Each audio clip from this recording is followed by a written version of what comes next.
the recent past, we have had issues of abuse that is being meted on older persons, especially old men and women, where they are getting sexually abused, and it is a challenge. It is something that needs to be addressed urgently, because these people, they don't have a place where they can air their grievances. They don't know the channels they can use to express their abuse, especially the sexual abuse, the emotional abuse, the psychological abuse.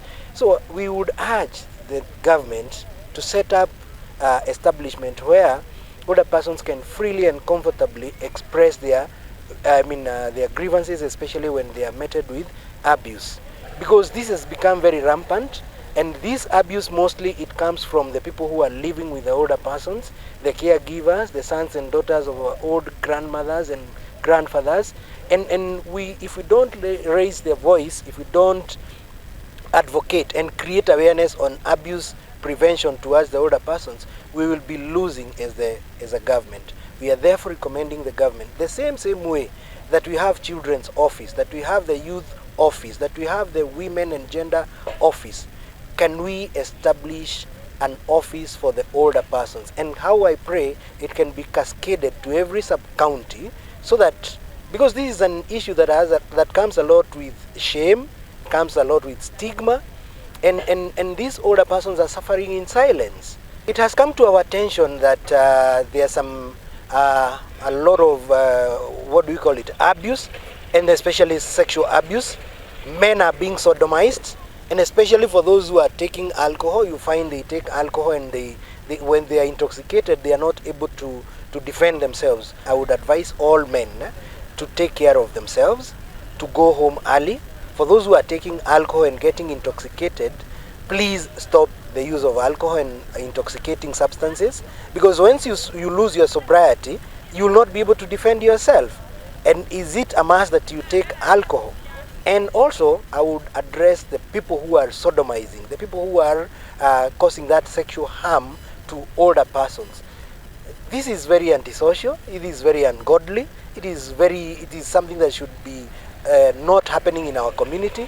How I pray that we can become God-fearing, that we can become human beings, very humane, and instead of sodomizing and sexually harassing our older persons, can we be the protection? Can we be the ones who are giving them that security? At UHAI Kenya, we have more than 10 groups, each comprising of 50 persons for older persons, that is men and women. The reason as why I established these groups is because I found that these older persons have been neglected. These people have been, their rights are violated. You find that these people, they don't have a voice, they don't have a way of expressing themselves, and therefore I chose to become a voice for the voiceless. I came to advocate for their rights. If it is giving medical camp or addressing some basic issues, like we have counseling sessions with them, we have medical camps for them. Like today, we have had a good day where we received donations from Safaricom Foundation, we received donations from Capwell Industries, they were provided foods, we received tents and chairs from Safaricom, which will help us to drive the agenda of older persons. Hapo kwa hiyo vijana wanakamata wengine kwa nguvu, especially kama unatoka kwa mbaa, unataimiwa saa ile unatoka ukiwa mlevi, ukitoka nje, ukitoka kama futi 20 hivi unapigwa, unaanguka, alafu unafurutwa kwa nyasi. Ni kama mpango wanakuwa naye, wanakufanyia ile kitu wanakuwa naye, alafu baadaye ukitoka hapo unakuwa na shida ya kutembea. Saa nyingine hiyo mtu mmoja na nisikia kwa fununu ati ameshikwa, alikaa na hiyo tabu yake mpaka wakati alienda kwa haja kubwa, ikawa na shida akienda haja kubwa, sababu bila ametumiwa. Kwa hivyo kuna shida sana. Tunaomba serikali iwe ikichunguza, hata kama mtu anafanywa hiyo kitendo, awe akisema ni fulani alimfanya, na mtu mmoja akikamatwa anaadhibiwa kisheria. Hata kwa masamba wanatuzubua sana. Ukienda hakuna makorobia, hakuna nini, hakuna ngadania, yote wametoa, wameenda nayo wakaenda kuuza. Kwa hiyo ni shida sana, kubwa sana. Hiyo ingine, unaona unakaa na kijana ni wako, ana bibi, kwa sababu alikunywa, hata bibi wakamkataa, hana bibi, akakaa na mama yake. Wakikaa hivyo, anaona hii ni kama bibia, si akamsika kiai na nguvu. Kwa hivyo wasee tuko na masida mengi sana. serikali ituangalie. Kama ni mama yako na unamusika, na pengine ukimusika sio ate ni kawaida tu, sio ate ni furaha iko hapo, si ni shida iko hapo. Pengine anakwambia sema uone nikikuua. Tunasikia wengi wanaua na watoto wao tu, au wengine wanatoka na huko na ija wakasika tu mtu.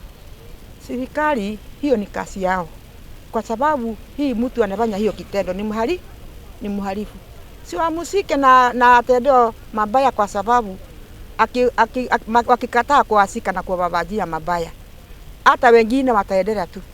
Sasa hii shida zao ingine haiwezi kueleweka, manake walijitumbukisha katika mihadarati, na mtu akishatumia mihadarati yeye ni kama wazimu. Mama ambaye hana bwana amesha lala, akisha lala bibi si amemwacha. Umemwachia nani? Umemwachia hawa watoto yako. Watoto yako wanaweza kuendelea na hii uhalifu, na wengine wanaweza kuwa ni wakuja. Ile sisi wazazi tunaelewa ni jambo hili la madawa. Wanakunywa pombe, bangi, dawa za kulevya, hata wengine wanakunywa tumbaku ile inakunyangwa na mdomo. Hao mashida yote yanafuruga akili za mtu. Hata labda akifanya hiyo kazi mbaya ajue anafanya nini. Hata si ukimuongelesha ni kama anakuongelesha vile anataka. Kwa hiyo mashida ya vijana wetu hiyo ni nyingi sana na imetuguza sana sana sana. Najua kuna mama wa huku kwetu waliweza kushikwa last month. Na wakati walienda kupiga ripoti, huyo kijana bado namuona huku. Mwenye alifanya hivyo ni mama yake huku kwetu last month. Kwa hiyo sasa unashindwa, sasa tunaweza ongea juu ya nini juu ya serikali yetu. Si ni kama walemewa na kazi zao.